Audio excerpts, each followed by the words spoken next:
Ladies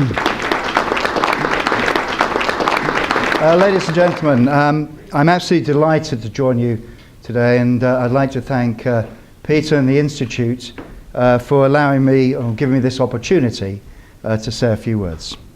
As you've heard, the subject is meeting tomorrow's security challenges today, and the focus of my remarks is the role of strategy in meeting those security challenges in the years ahead. While my perspectives on strategic thinking and planning are necessarily biased towards the UK, I think that the British experience in recent years may hold lessons for any other democratic society, particularly when they share the UK's values and have a similar strategic culture, even when our respective national interests and circumstances may differ slightly. In addressing this subject, I'd like to pose a couple of questions which I expect will resonate with some of you.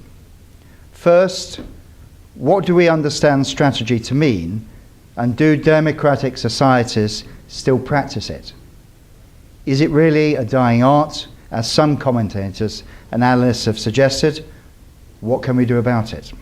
Secondly, assuming that we are able to formulate an effective national strategy, how do we best give effect to it in an era of scarce resources? And I think there's discussion to be had around this, but I'll give you my three key messages up front, and then we can discuss them in questions if you wish. And when I finish this, I'm more than happy to try and address any questions that you may have, both on the subject of today, but equally on any other broader issues you may wish to raise. My first conclusion is that reports of the death of strategy have been somewhat exaggerated, but there's precious little room for complacency. My second is that those who formulate strategy cannot do so in a vacuum. One simply cannot devise ends without also having a clear understanding of the ways in which those ends are served, and often the most difficult element of the equation, the means at one's disposal. And my third conclusion is that turning strategy into outcomes doesn't come cheap or is not easy, but there are ways of making the most of what you have to hand, and a properly constituted military can help here, provided it has flexible force structures and the sort of capabilities which offer wide utility. Now let me explain. There's a lot of debate about strategy and what it is, and in my view it's the means by which we prepare today to tackle the uncertainties of tomorrow in protecting our vital interests. Predicting the future, as we know, is never easy, but experience teaches that strategic forecasting is fraught with uncertainty. Few, if any, strategic analysts foresaw the toppling of the Berlin Wall and the rapid demise of Soviet Russia. 9/11 literally came out of the blue, and this year we couldn't have foreseen the rapid spread of discontent across the Africa and Maghreb and parts of the Middle East as the Arab Spring gathered pace. The spark that ignited that strategic shift is said to have been the death of a fruit seller in Tunisia. Having been arrested for selling fruit without a license, he set fire to himself in protest, and his eventual death was the catalyst for a growing wave of discontent fueled by social networking, which continues to this day. The extent to which the unexpected can engage your interests is growing. Interconnectivity, globalization are creating new dependencies every day. Whether or how emerging developments elsewhere can wreck your day depends on the nature of the threat they pose to your interests, but also on the nature and range of your vulnerabilities. Australia and the UK are both island nations, albeit at a very different scale. As islands, our countries benefit from many geostrategic strengths, but we also share some dependencies which may leave us vulnerable. For example, in the UK, we depend increasingly on imported energy. We can no longer feed ourselves without importing foodstuffs. We have no indigenous capability to refine aviation fuel. And over 90% by volume of everything we buy or sell travels by sea. And the tonnage of waterborne UK supply and demand is forecast to multiply 6 times in the next 20 years. The UK has certain responsibilities as well to a number of overseas territories, as well as the numerous alliance and international treaty obligations, all of which mandate for the UK a particular level of military capability. Not everyone needs the same level of defence investment to protect their interests, but I hope we all agree that because there is uncertainty in the security challenges one may face tomorrow, it makes sense to have a strategy for dealing with it. First and foremost, that means a clear articulation of the national interest and the relative priorities to be attached to the protection and the promotion of those interests. We tend to think firstly about things we must do, that is to say, the range of non-discretionary security tasks upon which the defence of the realm depends. We then go on to consider the things we'd like to be able to do. It is this which provides the policy framework within which resources can be prioritised and allocated. So strategy really is all about ends, ways and means. That's the theory, and I know it'll be familiar to all of you, but does this happen in practice? Let's begin with the need for a clear articulation of national interests and the priorities to be afforded to them. Is national strategy still with us, or are liberal democracies such as ours losing the ability to think in strategic terms? It's a question which has generated a great deal of debate in the UK. This time last year, the House of Commons Public Administration Select Committee published a paper called Who Does National Strategy? Following up on then the UK Chief of Defence Staff's publicly stated view that the UK has lost an institutionalised capacity for and culture of strategic thinking. Among other things, the Select Committee pointed to a lack of strategy in Afghanistan until 2008, examined the reasons why that should be, and made a number of sensible suggestions to redress the lack of strategic culture at the heart of government. Certainly in recent years, it seemed as though strategy had somewhat become sidelined, and the subject has shifted to mainstream popular culture in the guise of management principles for those in business, with MBA students quoting Clausewitz and applying Sun Tzu's art of war to the somewhat less exacting art of marketing. So from a military perspective, this does two things. First, it tends to abstract strategy ends from the means by which those ends are to be achieved, which may ultimately include visiting death and destruction on others and risking our own people in the process. We lose sight of that at our peril. Secondly, it encourages a tendency at the national level to confuse strategy with the aims it is intended to serve. That is to say, there's a focus on the ends without much consideration of the associated ways and means. The effect of that is to reduce strategy to nothing more than some sort of shopping list of options. To an extent, earlier UK national security strategies in 2008-2009 adopted this approach, one where all threats were equally dire, where the UK could be all things to all men, and where the national interests were subordinated to the pursuit of Western liberal values, fairness, democracy, and so on. The last national security strategy in 2010 was, I think, an antidote to that and a welcome return to the art of strategy. It was a restatement of strategic principles for the UK and a sensible attempt to analyse and prioritise the risks we face in the future.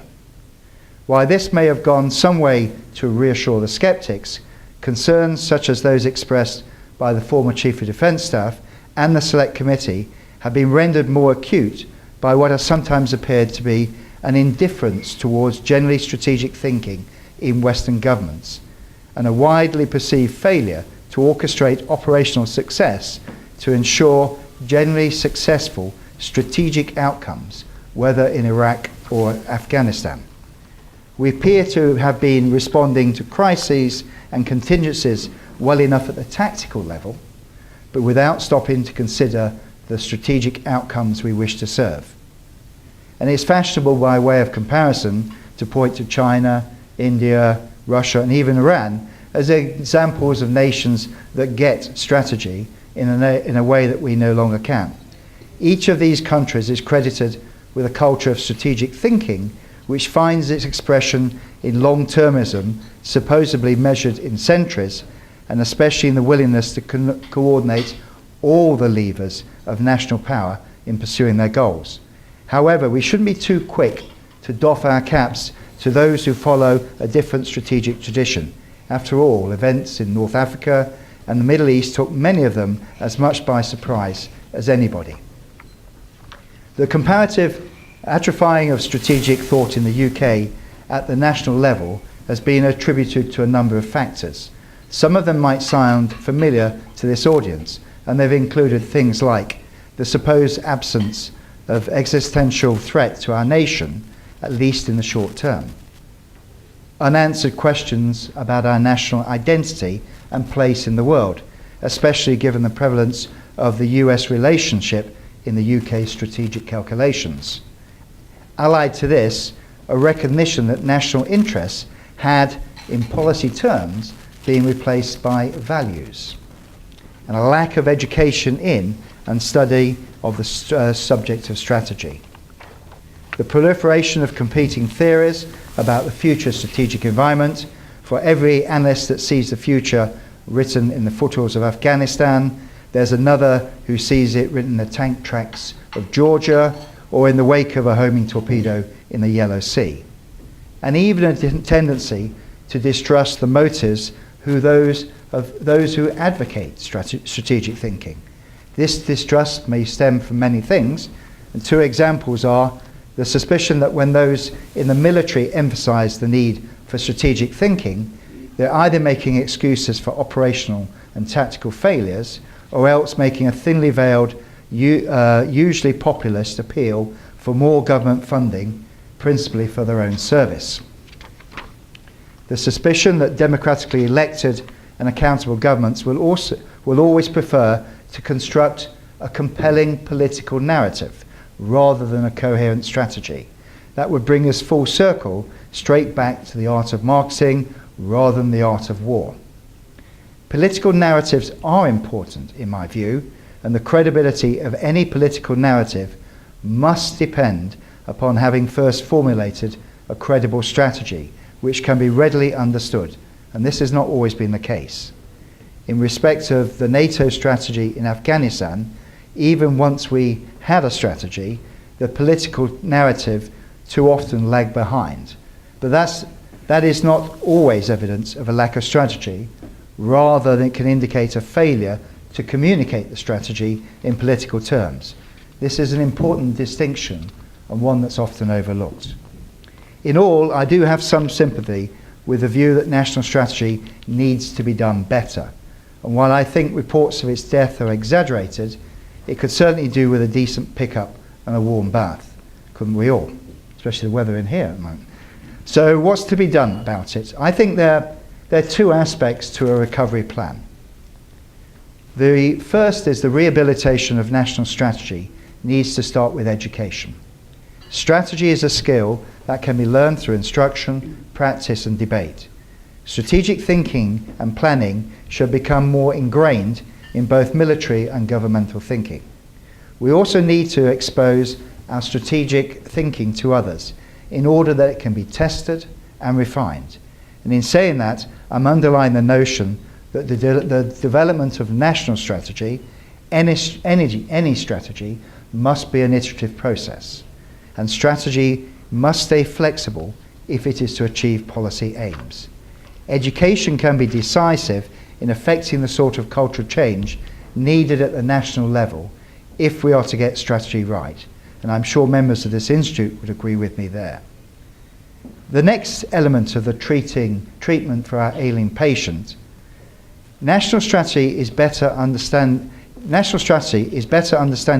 what is going on around us, the ability to gather information and data, turn it into usable intelligence, and bring that to bear in our assessment and analysis of the strategic environment.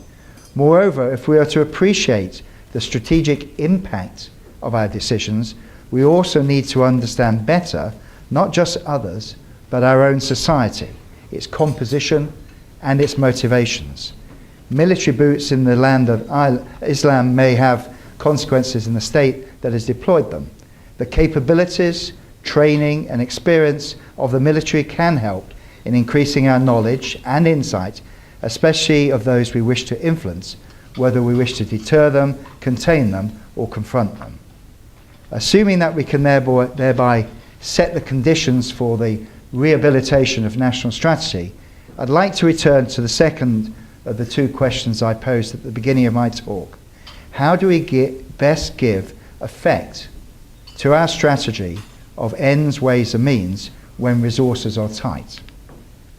Primarily, we need to expand our notion of strategy to embrace all the levers of national power.